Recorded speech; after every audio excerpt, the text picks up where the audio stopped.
This is going to inject a needle into my skin, and that's going to register my blood sugars. So it's a pump that can hurt sometimes. I hope it doesn't hurt this time. Pop it in and then you pull it back and then it just comes off.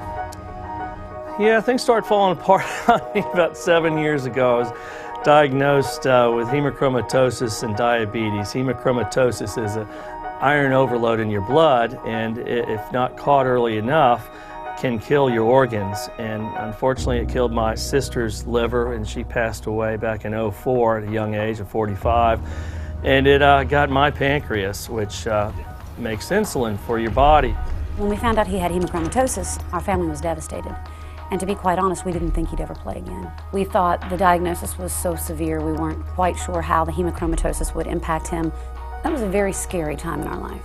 And through a few years of trying every different angle of pills and shots and all that, just felt that the pump was the easiest way for me to manage my diabetes. And now I also have a continuous glucose monitor that I wear as well to alarm me if my blood sugars get a little too low or too high. It's a lifestyle change, and he's managing it beautifully right now. Okay, here we go. Everybody right at me. A major like the PGA is the Super Bowl. It just jumps up a whole nother level. How often you get a chance to play against 99 of the top 100 greatest in the world?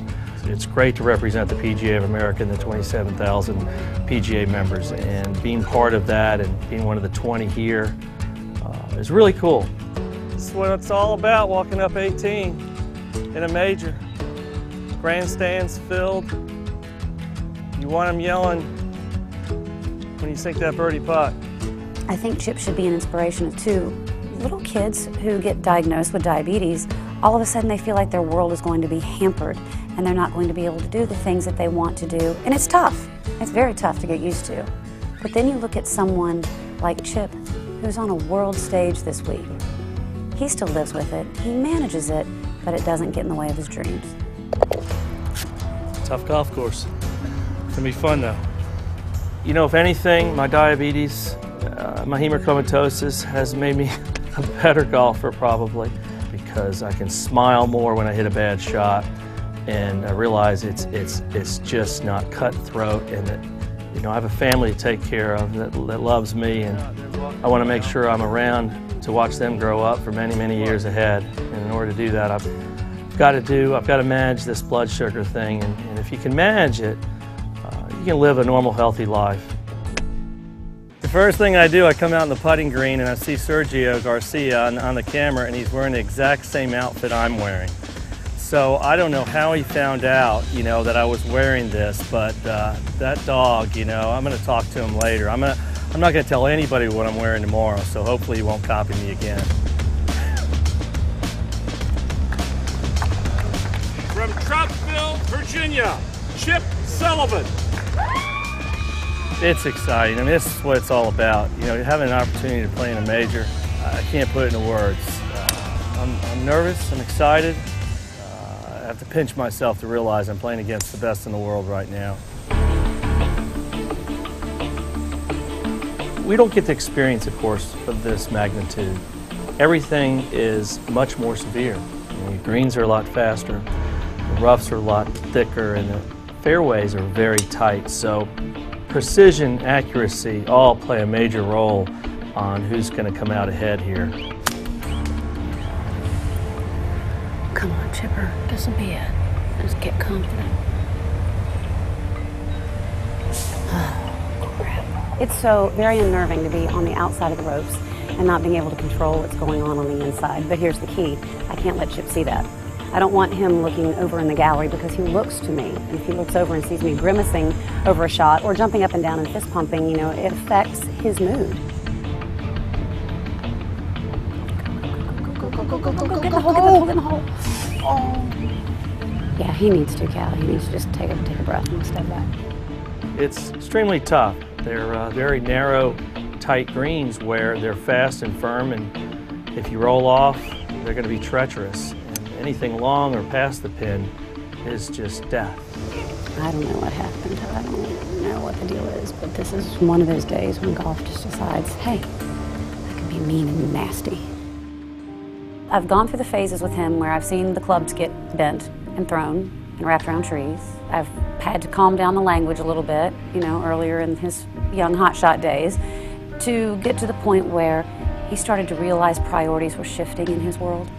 You know, success in my eyes in the past was how high I finished. I think success now for me is giving my family a wonderful experience this week, including myself. We're going to have a great time no matter what happens.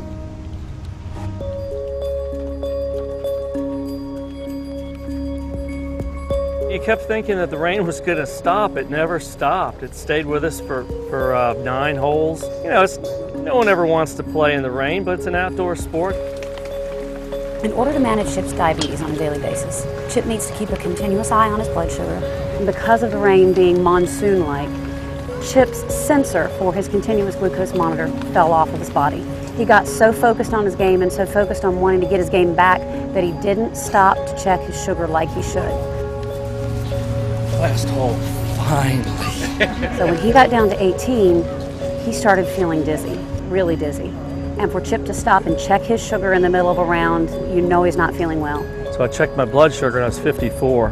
That's not good if you're a diabetic. I was very dizzy coming in, and I'm glad it happened on 18, because if it happened earlier, I would have been a mess the rest of the day. So he was dizzy, he was sweating, he lost his color, he hit some bad shots. He doesn't even really remember how that bogey putt went in. But I could tell by looking at him he wasn't in good shape. I don't remember. I don't know. 10-footer, how it went in, I don't know. It's luck. He came off of the green and was really sweet to the kids and was sweet to me, but I could tell by looking at him he wasn't in good shape. But I knew he would fight for it. Love y'all.